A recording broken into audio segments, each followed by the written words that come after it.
You.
Hey everybody, Steve here. Welcome back to the channel.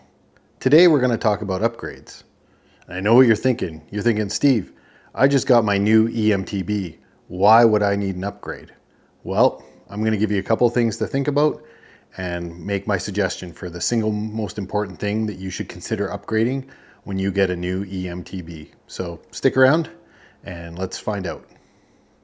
So you just got a new EMTB and you got a guy here on YouTube telling you, you should upgrade some parts.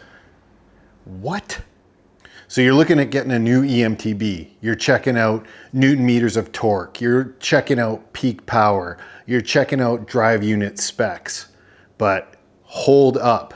There's one thing you should also check out that's probably just as important as how much power that bike puts out. Don't get me wrong, all those things are important, but in my opinion, one of the most overlooked and yet most important specs on an EMTB is your brakes. Yep, you heard me right. I said brakes. Why am I saying brakes? Well, let's think about it for 1 second. So you got your new e-bike. It's big, it's burly, it's beautiful. Maybe like this Norco Range VLT C2. It gets you up the hill, no problem. Tons of power, tons of Newton meters of torque. Ride all day kind of vibes. But when it comes time to going down, you need to be able to slow down and even stop. So the question is, what's stopping you? Now, I'm not saying that your brakes need to be replaced on a brand new e-bike, but I am saying that I have found in my experience two things happen. First off, product managers for bike companies can sometimes downgrade the spec of brakes on an e-bike, especially at some of the lower price points. And second thing is that people shopping for e-bikes generally tend to be way more focused on Newton meters, wattage, what derailleurs, what suspension fork, which are all important things, but you got to think about it. What is slowing you down? It's your brakes. Don't get me wrong. I don't think bike companies are trying to screw people over by downgrading brakes. That's not my point. My point is that brakes seem to be a spot that sometimes get overlooked by people and then they don't realize what can happen on an e-bike. So here's what I'm going to share with you. Okay, here's the scenario. You just did a mega climb on your new EMTB. 1,000 meters, 1,500 meters, 2,000 meters. You're at the top of the trail and you got a long way down. What's stopping you? Your brakes. If you don't have good power, good modulation, good feel, and no fade, you're in for a hell of a ride down. Thinking about it this way. Your e-bike probably weighs twice as much as a standard pedal bike. Standard pedal bikes these days, anywhere from 25 to 35 pounds, give or take. Standard e-bike, anywhere from 45 to 60 pounds. So, your bike weighs more, you need the best stopping power possible. That's why you need to check your brakes. In my case, I upgraded the brakes on my bike. It came with stock with some TRP Evo brakes, which are a good brake. But last year on my previous Range VLT, I had the pleasure of running the brand new SRAM Maven Ultimate brakes. So having that as my baseline for braking, I had to go back to SRAM and I had to go back to the Mavens. So this year I changed out my brakes and put on some SRAM Maven silver level brakes. Not the top end like I had last year, but definitely a brake that does the job with plenty of power to spare. These Maven brakes are the most powerful brakes on the market, in my opinion. Tons of modulation, tons of stopping power, tons of adjustability, burly 4-piston design, big rotors. All the boxes are ticked with these babies. Oh hey, it's me out here on the trails now. So, if you've ever ridden a mountain bike off-road, which probably if you're watching this channel you have, you know that tires can be changed, suspension can be tuned, derailleurs can be replaced, but brakes, if they're not good, they're just not good. You can't do anything about it. And think about it, like when you're checking out an e-bike, and doing a test ride in the parking lot, all the brakes feel great. Don't get me wrong. The brakes are generally properly tuned by the shop, but it's really not until you get into off-road riding conditions that you really have to start thinking about, are these brakes good or not? And unfortunately, the parking lot test won't give you that kind of feedback. They'll stop quite nicely on flat pavement. Think about it this way too. An e-bike will let you ride further, faster, farther than you traditionally would ride on a standard pedal bike. So having brakes that work in those kinds of conditions makes a huge difference to the quality of your ride. Think about this part too. This bike is going to weigh not quite twice as much as a regular pedal bike, but pretty darn close. This bike weighs in just over 50 pounds. Standard pedal bike, 30, 35 pounds for a trail type bike. So I need more stopping power to slow down more mass. And that's another huge factor when you're considering what kind of brakes you have on your e-bike. Okay, so enough jibber jabber. We're at the top of the trail.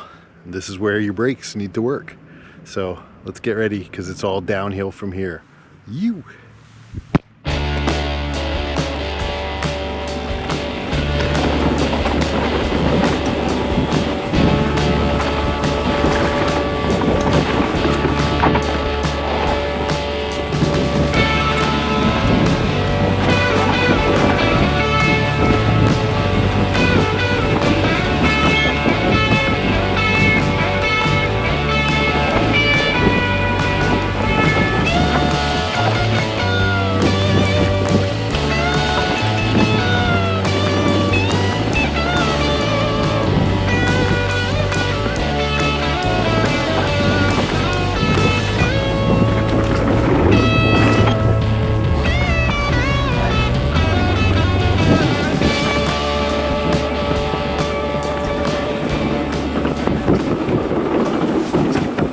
This part here is super steep and sketchy loose.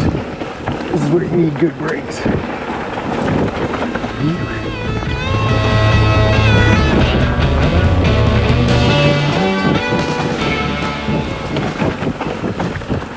Okay, so I've done a few laps with my new bike and my new brakes. Thank you, SRAM Mavens. And man, what a great upgrade. More power, more modulation. I just feel way more in control. I'm not saying the TRP brakes were bad, but definitely these are an upgrade. And you can feel it right on the first downhill descent trail that you're gonna hit. So definitely a worthy upgrade. Yeah, and here's another thing too. So this bike, the Range VLT CX, it does not have top level spec anywhere on it. It's got the base level RockShox Zeb and the base level rear shock. Those have been fantastic. Using the ride-a-line to set them up makes them awesome. It's got Dior and XT drivetrain components, which are great, but not top end. But man, the brakes, changing those out makes a huge difference. So in my world, I can get by with sort of lesser spec on some of those other components, but the brakes is an area I just do not want to compromise. It makes such a better ride experience for me, and I'm sure it will for you as well. So let's go down one more time, and as always, thanks for watching, and have a great day. You.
Well, that's what happens when you have good brakes even. Just kind of came in too hot. I think I clipped that thing right there and ate it here in the setup to that down there. So see, even with good brakes, you still can have problems.